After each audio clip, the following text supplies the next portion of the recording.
second half of the second quarter? Yeah, New Zealand did the second time now. They did a great job of just slowing us down.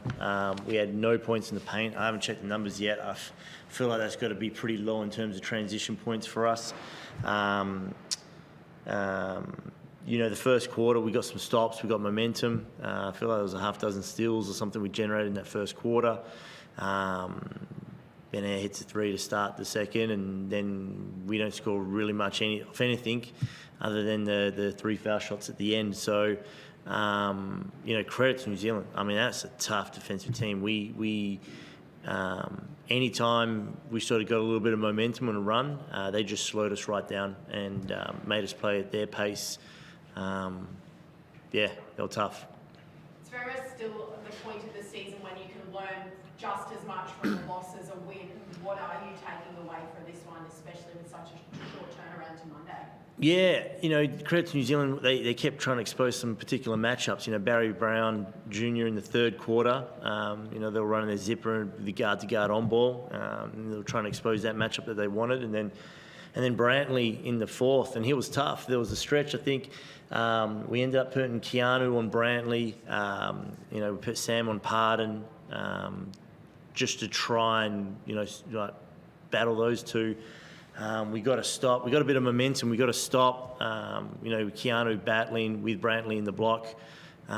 He pushed the break in transition. Wardenberg got a layup, and the moment we started to get a little bit of going, New Zealand great timeout, clipped our wings right then and there, and so we come out of the timeout, we get a stop, we get Taj on the back cut, we come down, Abercrombie hits a three, but then we get a trap at half court.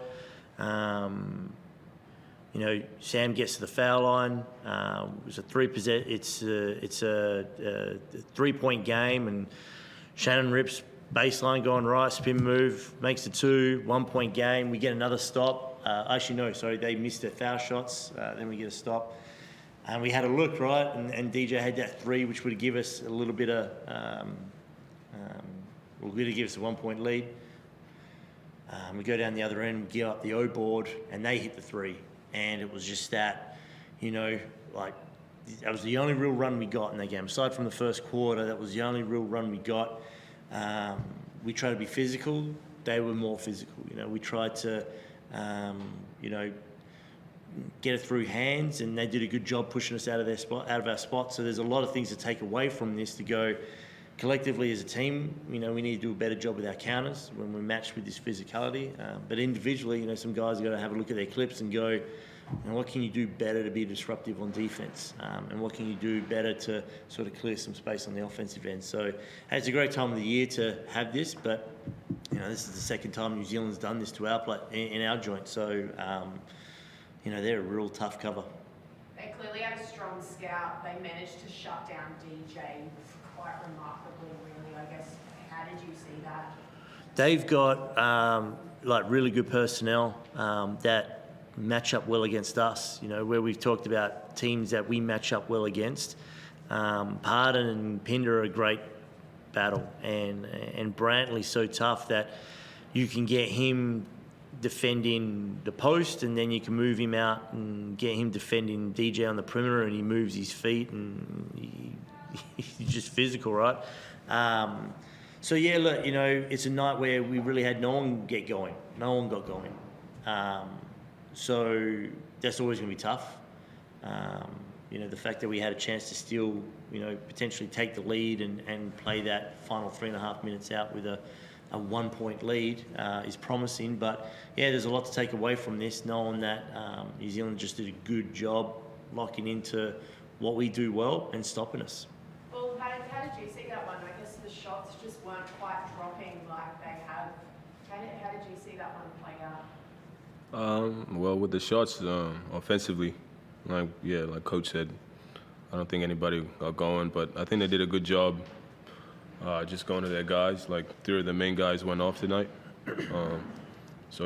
Defensively, we did good in the first half, but I think we need to do a better job, especially in that second half where they just went one-on-one or stuff like that. But, they're a tough physical team. Just building on that, that's the second time New Zealand have done that to Cairns. You guys have a really good first quarter. down. What's the pressure like that they put you guys under when you're out there on the court? What are you facing out there? I mean, it's nothing crazy. I think they're just a team that they're not going to beat themselves. I think we match up well against them, but we just never got going offensively. So I don't think it's nothing crazy. It's just two games now where they've brought the energy, and we just haven't matched it up.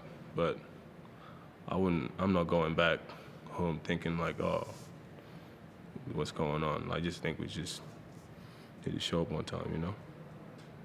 What do you make of the power forward battle there between Finger and Harden? You kind of touched on it before, but seeing those two guys going toe to toe at each end of the court, how do you see that battle, and what does Keanu learn from that? Yeah, it was two very athletic, dynamic, strong bigs. It's a fun contest to watch, and it's a great matchup. And so we'll take away from this where the areas where we can do a better job from the coaching perspective to free up Keanu. Parton did a good job. And again, when we say this, they had high-minute guys as well. We had high-minute guys. So, Keanu works best going downhill, trying to get in the open court and try and get that ball on the perimeter and attack. And with that, there's no real answers for him.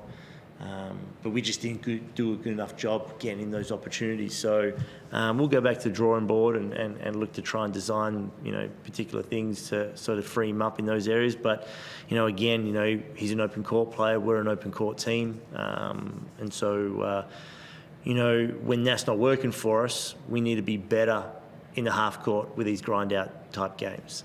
It's not going to be the last time we encounter a grind-out type game. So, yeah, we'll go and keep working on our half court stuff because we need to be better at it. It's not just a good enough excuse to say, oh, let's just get out and, run next game because, again, this is the second time New Zealand's done a good job keeping us relatively in the 60s. I know we scored 71, but for the most part, it was looking like it was trending to be another 60-point game. But the positive is we were still in touch. So our defence was there and our defence was aggressive and we need to trust each other a little bit more in some areas. But yeah, it will be on the coaches for us to design something better for those guys. And the boys showed a lot of fight in that final term to really push them to the brink there. How do you and the staff, I guess, make sure the boys are back up come Monday night when you've got another equally large challenge in the Kings? Yeah, the boys will do it themselves. This is a good group. They're a very professional group. Obviously, they're disappointed with this, but we also know we sort of have to review it and a quick turnaround. And, we've got a training session on Sunday, which we'll be able to wash this and prepare for Sydney. Different style play, different game plan.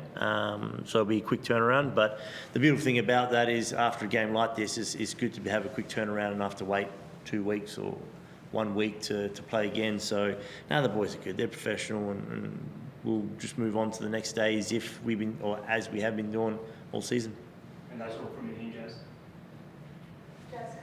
Thank you. All good? Thank you. Appreciate it. Oh.